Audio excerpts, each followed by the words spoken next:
Paz e a graça do Senhor Jesus Cristo, dando continuidade ao vídeo, os vídeos discorrendo sobre Apocalipse.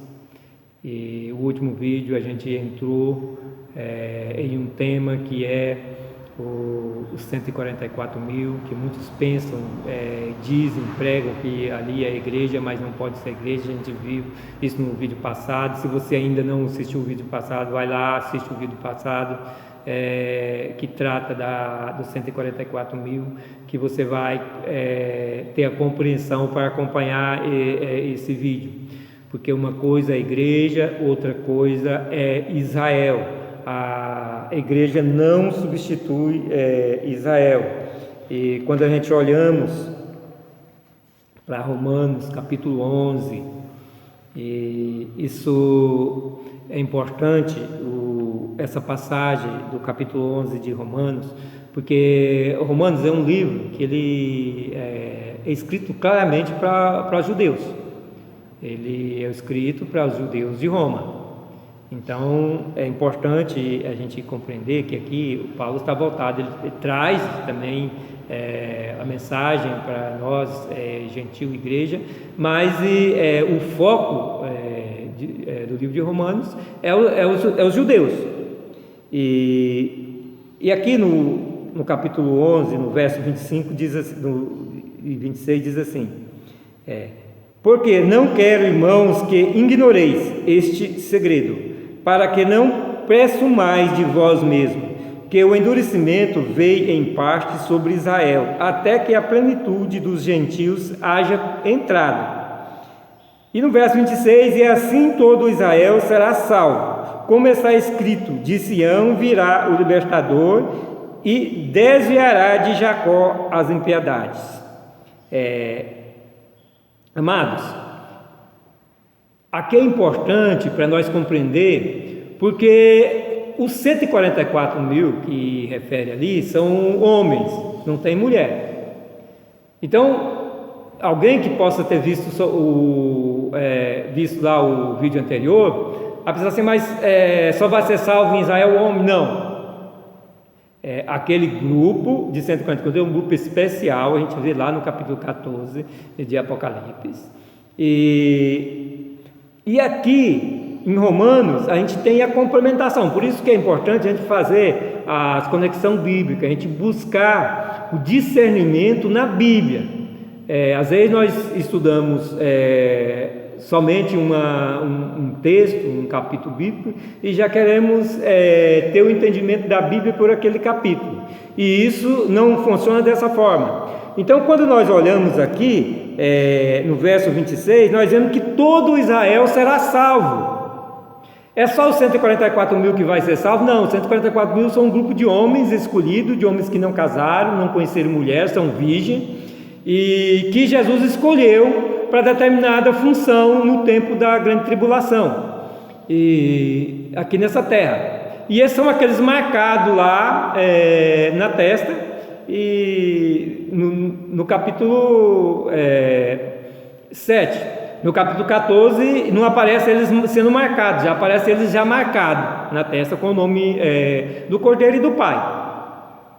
Então, aqui em Romanos, Paulo está nos revelando que todo Israel será salvo. E quando a gente olha para o livro do profeta Ezequiel, a gente vê lá no capítulo 38 e 39 que há uma salvação, um livramento e uma salvação para todo Israel. E quando a gente olha para o livro de Zacarias, a gente vê também que todo Israel será salvo. Claro que eles vão ser passados pelo fogo, provado, porque esse é o tempo que são das três partes da terra, a única parte que vai ficar onde está Israel. Então são todos sendo provados, mas todo Israel será salvo. E isso vai acontecer quando? Quando cumprir o tempo dos gentios, que é o capítulo 25. Até que a plenitude dos gentios haja entrado o quê? Até que haja cumprido a plenitude dos gentios. Os gentios quem são? A igreja é Jesus Cristo, é a igreja gentílica. Porque é claro que a igreja, ela foi, a base da igreja são judeus, né? Hebreus judeus, que os apóstolos foram escolhidos ali tudo pessoas de Judá, e a igreja primitiva, a base dela foi praticamente judeus, mas ela expandiu para o mundo gentílico, como Israel institucionalizado, né? O país de Israel, a nação de Israel não reconheceu Jesus Cristo. Isso a gente vai ver mais no final desses vídeos. Como eles não reconheceram Jesus Cristo, Jesus Cristo volta para todo mundo, para o mundo gentil, que abre os seus braços e chama todos que nele crê, recebe o poder para ser feito filho de Deus, né? Que está lá em João capítulo 1, né? E, se eu não me engano, verso 12, João 1, 11 e 12. Então, a igreja em si, ela é uma igreja gentílica, olhando como instituição, como nações, porque foi gente de todas as nações e língua. A igreja é formada de todas as nações e língua. Então, essa é a igreja gentílica. Quando cumprir esse tempo gentílico, então Deus volta a tratar de Israel e todo Israel será salvo. Então, a gente vai compreender isso melhor, Israel e igreja, se nós compreendermos a função de cada um na caminhada da humanidade. Porque Israel, ele tem a própria função dele, por isso que Israel fica por último, porque há uma missão importante para ser cumprida através de Israel no fim dos tempos, e é esse tempo que nós estamos chegando. Depois que a igreja for arrebatada, Deus volta a tratar com Israel, porque há uma missão de Israel a ser cumprida ainda nessa terra. E há uma função da igreja também. Então, tudo isso nós vamos ver. Mas para nós compreender isso, nós temos que voltar lá para a origem, para a criação. Mas antes de voltar para a origem, para a criação, eu quero chamar os ouvintes para compreendermos um texto que fala do querubim ungido. Para que quando nós chegamos lá na criação, nós compreendemos essas coisas. Lá no Ezequiel 28, a partir do verso 11, diz assim: E veio mais a mim a palavra do Senhor, dizendo: Filho do homem, levanta uma lamentação sobre o rei de Tiro, dizendo-lhe: Assim diz o Senhor Jeová: Tu és o aferidor da medida, cheio de sabedoria e perfeito em formosura. Estavam no Éden, jardim de Deus.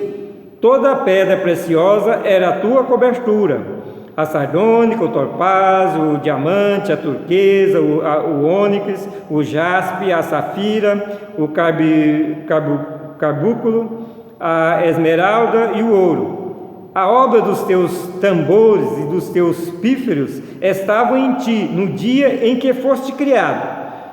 Foram preparados. Tu eras querubim ungido para proteger, e te estabeleci no monte santo de Deus. Estavam no meio das pedras esfogueadas, andavam. Perfeito era nos teus caminhos, desde o dia em que foste criado, até que se achou iniquidade em ti. Na multiplicação do teu comércio, se encheu o teu interior de violência, e pecaste, pelo que te lançarei profanado fora do monte de Deus, e te farei perecer, ó querubim protetor, entre pedras afogueadas. Amados, vamos ter um entendimento aqui de algumas coisas para nós compreender isso quando vamos lá para o iniciozinho da criação em Gênesis. Aqui nós temos o rei de Tiro como figura do querubim ungido, que é Satanás. Antes de ser Satanás, ele era o querubim ungido, né? Um anjo de Deus, criado, né, por Deus na categoria de querubim, e ele estava no jardim de Deus. Então, uma coisa que a gente tem que compreender aqui é que esse jardim aqui, que o querubim ungido estava, não Satanás, que depois que ele se tornou Satanás, ele foi lançado fora do jardim de Deus. Então ali tinha um monte santo, um monte de Deus. Isso é uma informação que a gente tem que compreender. E ali tinha pedras esfogueadas, que ele andava no meio das pedras esfogueadas. E ele era querubim protetor. Essa informação que ele era um querubim protetor leva muitas pessoas a ter uma linha de pensamento, de entendimento, que era ele que protegia o jardim do Éden terreno. Então nós precisamos de ver se essas coisas se confirmam nas informações. Aqui nós temos essas informações. E ele era o feridor, querubim protetor. Tem muitos que dizem que era ele que protegia o ser humano, os homens, né? Mas vamos lá para Gênesis, levando conosco essas informações. Vamos lá para Gênesis. Eu estou usando a Bíblia, gente, poderia estar usando um notebook, mas eu estou usando a Bíblia para que vocês compreendam que tudo aqui está saindo da palavra, porque seria muito mais fácil eu colocar aqui o notebook e tá aqui, eu tá lendo, em vez de eu estar buscando falar tanta coisa do meu entendimento, da minha cabeça, do que Deus colocou na minha mente, lendo no notebook. E isso, às vezes vocês nem iam perceber que eu estava ali olhando e lendo no notebook e falando aqui como se era coisa do meu conhecimento. Então eu estou trazendo para vocês aquilo que eu estudei, aprendi, aquilo que está na Bíblia. Eu não estou trazendo para vocês visão de ensino de internet, ensino das redes sociais, de vídeos. É claro que eu tenho buscado compreender todas as diferenças das linhas teológicas que nós temos hoje, porque se a gente não compreender o mundo que nós estamos vivendo, nós não vamos conseguir a compreender a Bíblia como ela é, porque nós vamos estar sujeitos a todo vento de doutrina. Então existe aí muitos teólogos, muitas pessoas estudiosas que estudam escatologia, que tem muito ensino bom, certo? Mas existe muitos desvios da doutrina verdadeira, que é a doutrina que Jesus Cristo nos deu por meio dos apóstolos, que chegou até nós através de toda essa caminhada da igreja. Então é muito importante que vocês compreendam que estou usando a Bíblia, estou usando a palavra de Deus para trazer essas informações para vocês. E não dá de eu ministrar toda a Bíblia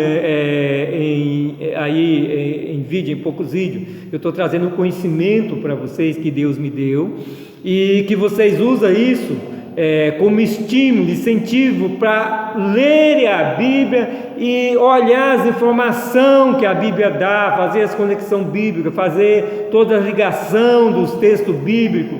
E eu quero aproveitar para dizer uma coisa para vocês. Muitas vezes o propósito da pessoa é pegar a Bíblia e ler de Gênesis a Apocalipse. Se você fizer isso, você não vai ter nenhum entendimento. Claro, faz isso uma vez na vida, depois não faça mais. Pega e lê a Bíblia, estuda a Bíblia assunto por assunto. Pega um assunto, determinado assunto num livro bíblico, e vai buscando todos os contextos históricos dele, tudo aquilo que faz ligação, todas as conexões que tem dentro da Bíblia com aquele assunto. E aí você vai compreender a revelação de Deus para a sua vida e para a caminhada da igreja. Você vai compreender os planos de Deus. Então eu estou aqui trazendo para vocês as coisas diretamente da Bíblia.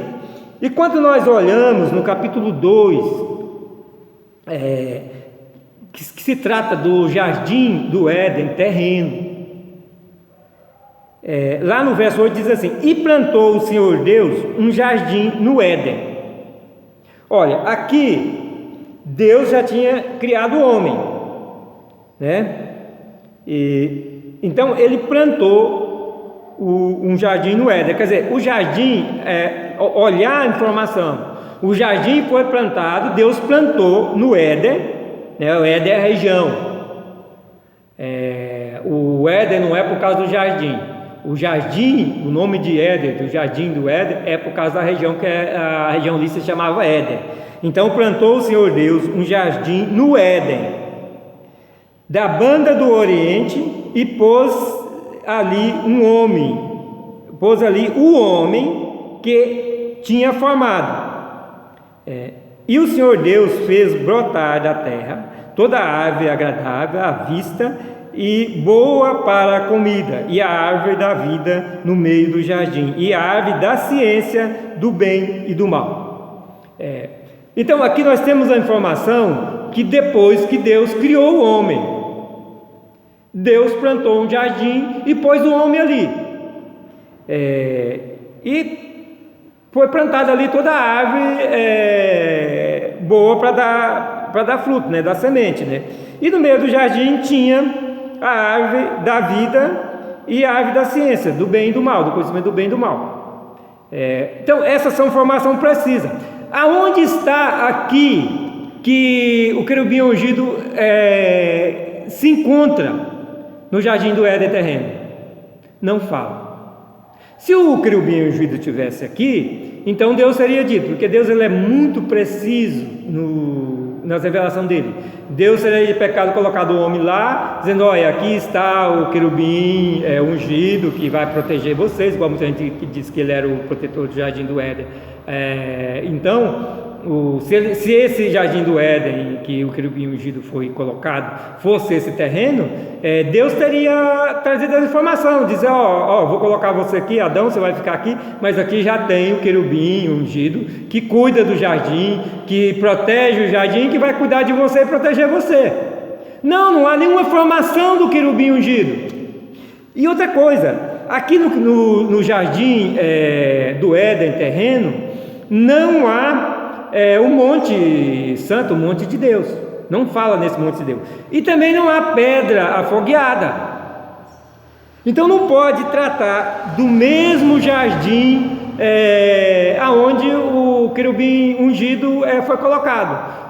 Por quê? Porque há diferenças de um jardim para o outro. E depois, o Satanás, ele se rebelou contra Deus, quando ainda era querubim ungido, e se tornou Satanás, que é o adversário de Deus. Ele se rebelou e levou após si um terço dos anjos do céu. Então a rebelião de Satanás, ela aconteceu no céu, não foi na terra. Porque a palavra de Deus é clara, ele arrastou sobre si um terço das estrelas do céu, dos anjos do céu. E ele, quando guerreou com Miguel, ele guerreou Miguel com seus anjos, e ele com seus anjos guerreou contra Miguel. Então, a rebelião de Satanás aconteceu no céu. Então, não tenha dúvida que o jardim que se trata, do capítulo 28 de Ezequiel, trata-se do jardim do Éden nos céus. E o jardim do Éden, aqui na terra que foi colocado Adão e Eva, é outro jardim. Não é o mesmo, não trata do mesmo jardim. Então, tendo essa visão, nós vamos compreender o porquê do reino e o porquê de Israel e o porquê da igreja. Lá em Gênesis, também em Gênesis, agora capítulo 1, na criação do homem, no verso 26 diz assim: e disse Deus: façamos o homem à nossa imagem, conforme a nossa semelhança, e domine sobre os peixes do mar, e sobre as aves dos céus, e sobre o gado, e sobre toda a terra, e sobre todo o réptil que se movem sobre a terra. Olha, se nós lermos só o verso 26, nós não vamos ter compreensão. Acontece que quando nós às vezes somos tendenciosos a ler uma coisa e o que trata a mesma coisa nós pulamos, porque o verso 28 trata quase a mesma coisa. do que o verso 26. Só que aqui no verso 26, Deus está falando: façamos o homem. Ainda não foi feito o homem, façamos o homem. Todas essas coisas são importantes para o nosso entendimento. Lembramos que o nosso entendimento que nós estamos buscando aqui é a função de Israel, né, na caminhada da humanidade, e a função da igreja. E se nós não compreendermos isso aqui bem, nós não vamos conseguir compreender a problemática do porquê Israel e o porquê igreja. Então, no verso 27, é que Deus cria o homem. No verso 26 ele só chamou, façamos. Chamou quem? O Filho, o Verbo e o Espírito Santo, né? O Filho que é o Verbo e o Espírito Santo. Façamos o homem a nossa imagem e semelhança. E no verso 27 diz: e criou Deus o homem, a sua imagem, a imagem de Deus o criou, macho e fêmea os criou. Então, é importante nós compreender o seguinte: essa criação aqui do capítulo 1 de Gênesis é a mesma criação de Adão e Eva lá no capítulo 2. Muita gente faz uma diferenciação, que aqui houve, que a primeira mulher de Adão era Lilith, e uma lenda que existe, e muita gente acredita nessas lendas. Só que Deus ele retoma no capítulo 2 a criação do homem para explicar que a criação do homem foi especial, foi de forma especial, que nós recebemos o espírito dele. O homem foi criado, a criação do homem foi muito especial. Se ficar só essa informação aqui no capítulo 1, a gente não sabia tão quanto Deus nos criou de forma especial, de forma amorosa. Então Deus ele tem, a palavra de Deus é muito bem explicada. Então ele explicou aqui, depois retoma outra explicação. Aqui acontece a Apocalipse, até o capítulo 11 encerra tudo. Aí depois recomeça no capítulo 12 novamente, novas narrativas para que tenhamos a revelação completa. Bom, então Deus criou, e no verso 28 diz: e Deus abençoou, e Deus lhe disse. Aqui a primeira informação: Deus abençoou. Vamos pegar informação por informação. Deus abençoou. Uma coisa importante, amados, a bênção, ela sempre está apontando para alguma coisa. Nós aprendemos errado e fazemos as coisas erradas. Nós aprendemos: Deus te abençoa, mas não apontamos qual é a bênção.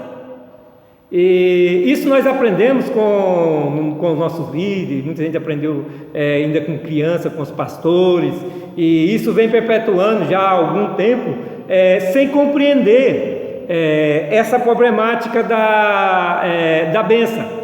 E abri só aqui um parênteses um pouquinho para me explicar para vocês a questão da bênção. Lá em Números, capítulo 6, no verso 22, Deus traz um ensino sobre como abençoar. E ele ensina, através de Moisés, a Araão a proferir a bênção a seu povo. Ele disse: e falou o Senhor a Moisés, dizendo: fala a Araão e a seus filhos, dizendo: assim abençoareis os filhos de Israel, dizendo-lhes: o Senhor te abençoa e te guarde. O Senhor faça resplandecer o seu rosto sobre ti e tenha misericórdia de ti. O Senhor sobre ti levante o seu rosto e te dê a paz.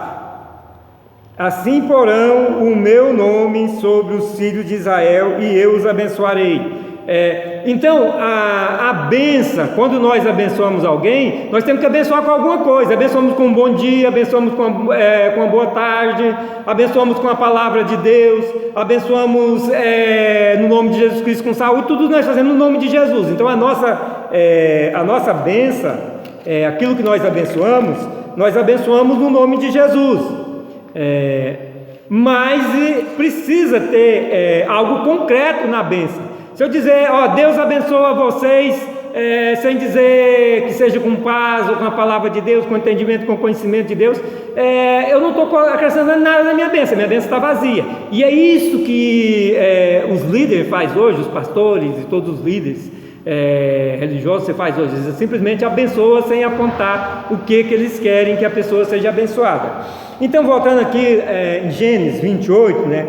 E Deus os abençoou, e Deus lhes disse: frutificai, multiplicai-vos, enchei a terra e sujeitai-a, e dominai sobre os peixes do mar, sobre as aves dos céus e sobre todo animal que se movem sobre a terra. Pronto, aqui está a bênção de Deus sobre o ser humano, sobre a humanidade. Então, o que Deus está fazendo aqui? Ele criou, ele disse: façamos o homem a nossa imagem e semelhança. Aí trouxe tudo que o homem iria dominar, e depois ele cria o homem, e depois ele abençoa, entregando ao homem a sujeição da terra e o domínio sobre todas as coisas viventes. Então aqui o homem recebe de Deus o domínio da terra, a sujeição e o domínio da terra, o domínio de todas as coisas. Isso é o reino. Deus dá o reino da terra aos homens.